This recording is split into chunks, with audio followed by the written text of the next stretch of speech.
The following lesson is linked to Learning Outcome 2, Reading and Viewing.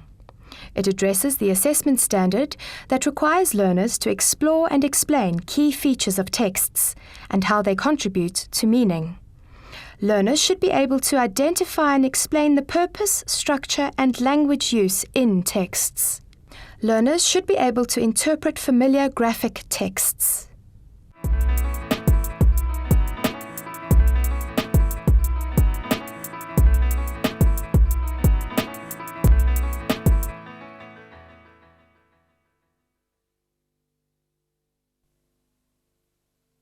Hi, I'm Megan.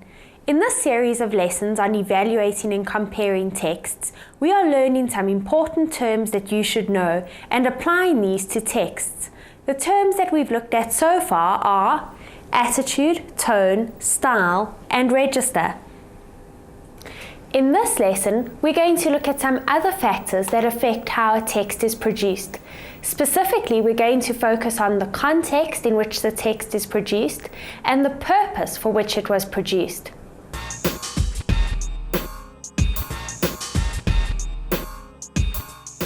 By the end of this lesson, you will be able to define target audience, genre, intention, and format, and you will be able to comment on these features in a text. A key question that all writers have to consider is what they are hoping to achieve through their text. A novelist may want to entertain readers. A speaker in Parliament may want to convince listeners. A cartoonist may wish to entertain readers, whereas a lecturer may want to inform people. We're going to look at what intention means now. The intention is the aim of the text. When you are trying to determine a writer's intention, it is helpful to ask the following question. Was this text written to persuade, entertain, inform, or protest? There are lots of different purposes for writing. This lists just a few of them. You may also find that some texts serve more than one purpose. The writer also has to keep in mind the people that the text is being designed for. If, for example, you were explaining to children how HIV is spread, you would use a far simpler explanation than if you were giving your paper at a medical conference. If you were designing a text for children, you might use cartoons, simple language, or colorful pictures.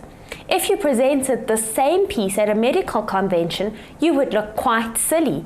This is because you would be presenting to a target audience of doctors and other medical professionals. So what exactly is a target audience? Here's a definition. The target audience is the person or people for whom the text was intended.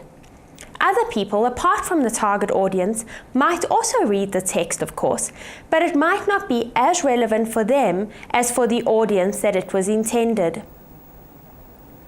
Sometimes the target audience is general, and at other times it's more specific. Let me give you an example so you can see what I mean. A newspaper is aimed at a general target audience. Because of this, the vocabulary that is used is general. They use words that most people would understand. Also, topics aren't covered in that much detail.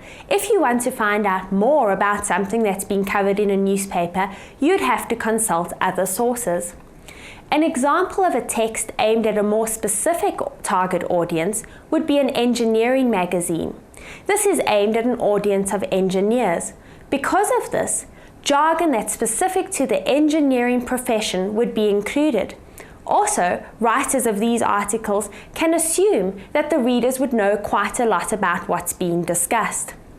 If you're trying to work out who the target audience of a text is, ask yourself the following question. Who was this text written for, and does the content and style suit the people it's aimed at? So an academic paper would be aimed at a target audience of highly specialized people who have a lot of knowledge about what's being discussed.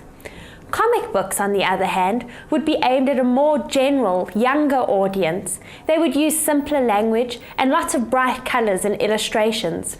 These two types of texts, academic papers and comic books, are examples of genres. What is a genre? A genre is a type of text that follows a conventional format appropriate to the audience, purpose, and occasion. Magazines use different genres, different kinds or styles of writing. If you page through a magazine, you will notice that the articles look different from the adverts.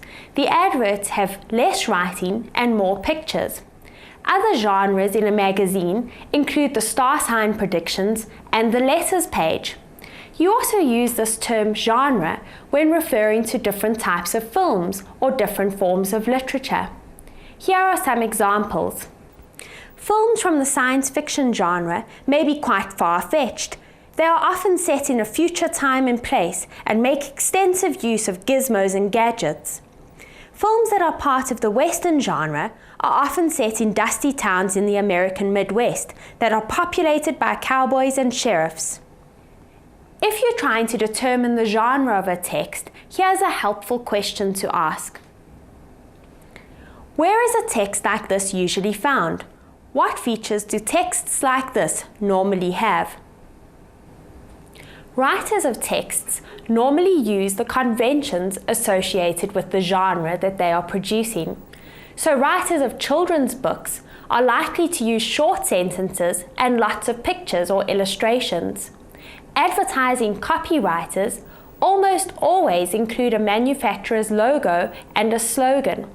Sometimes, of course, people do go against the established convention, but normally there's a generally accepted layout for different types of texts. The layout or format of a text is the way that it has been designed and constructed in keeping with the purpose and genre of the text. In your own writing, you should always try and use the appropriate format. There are reasons for this. If you're writing a letter of complaint, for example, you'll want the company that you're writing to take your complaint seriously. If you don't include your address at the top, they won't be able to send you a reply. And by including the title line, the person opening the mail will know exactly who to give your letter to so that the appropriate response can be taken. When you're examining texts that other people have written, ask this question. Is there a reason for using point form, pictures, and headings? In most cases, there is a reason for the layout that's being used. Point form helps to structure what you're saying in a logical order. Pictures help to bring the text to life and also aid explanation. And headings help to structure different ideas according to different sections. So far in this lesson, we've covered features of text that will depend on the genre and the purpose for writing. Let's recap what we've learned.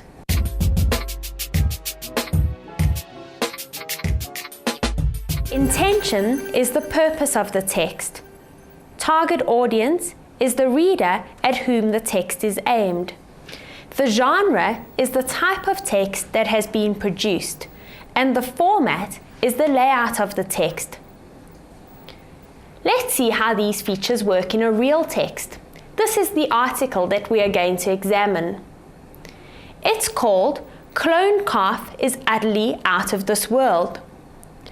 This article was taken from the Sunday Times, and it's about South Africa's first cloned animal. First of all, do you know what cloning means? Cloning is a process whereby a cell is taken from a donor animal, and that cell is used to produce an identical copy of that animal. In this article, they talk about South African scientists who took a single cell from a champion milk-producing cow and used it to create an identical calf. Let's read what the article says. The champion milk producer's cells taken from her ear were successfully fused with empty egg cells. In July last year, the embryo was transferred into a recipient cow, which was one of 4 recipient animals. 3 of the animals became pregnant, and one healthy offspring, Footy, was born on April 19th, weighing a healthy 32 kilograms. The young heifer has black and white markings on her coat, almost identical to those of the donor cow. What have you noticed about the style that's being used? Is it emotive, scientific, or neutral? We haven't read the whole article, but you know that it's from a newspaper, and we've read the first paragraph, so that should give you quite a good idea. Think about what the writer's intention is. The intention of this article, like the intention of most newspaper articles, is to inform the public about something that has happened. No opinions are given, just facts. In other parts of the newspaper, opinions would be expressed about cloning. If you look in the editorial section, or perhaps on the letters page, you would see that some people think that cloning is a fantastic scientific development, whilst other people consider it quite unethical. Who do you think the target audience of this article would be? To determine the target audience, let's look at the words and graphics that were used.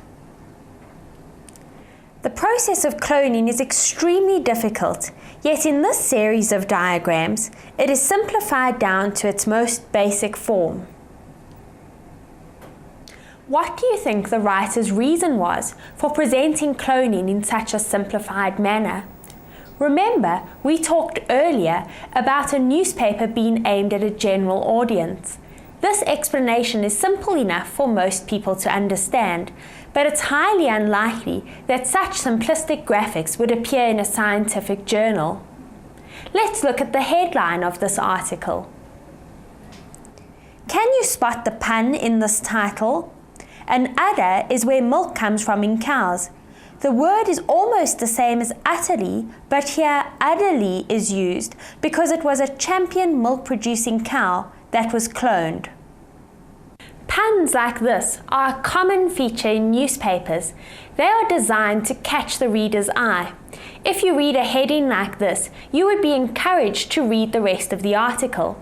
It's highly unlikely, however, that you would find puns in the titles of articles in academic or scientific journals. Let's have another look at the graphic that accompanied this article. Here you can see a large picture of a cow. This would also catch the reader's attention. You wouldn't find such simplistic illustrations in a scientific book or even a scientific textbook. Instead, you might find scans of cells taken with an electron microscope. These would be more applicable to the target audience that text like this would be aimed at.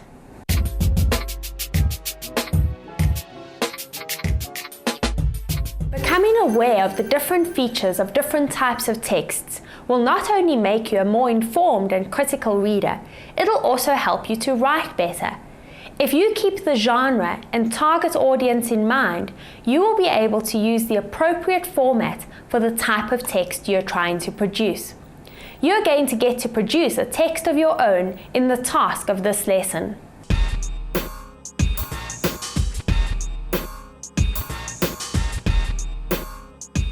In this lesson, we have learnt that there are various features to keep in mind when designing a text. They are the intention, target audience, genre, and format. At the beginning of this lesson, I also mentioned that if you were explaining how HIV is spread to children, you would design something quite different than if you were discussing this matter at a scientific conference. Your task today is to produce a text. Design a text to explain how HIV is spread with the following features. The intention is to inform. The target audience is primary school learners aged 8 to 12 years. The genre is a leaflet, and the format should have bright colors, pictures, and simple wording. I hope that you enjoyed today's task. Why not show your leaflet to a younger learner and see if they can understand it? Please join me for the next lesson in this series. Goodbye.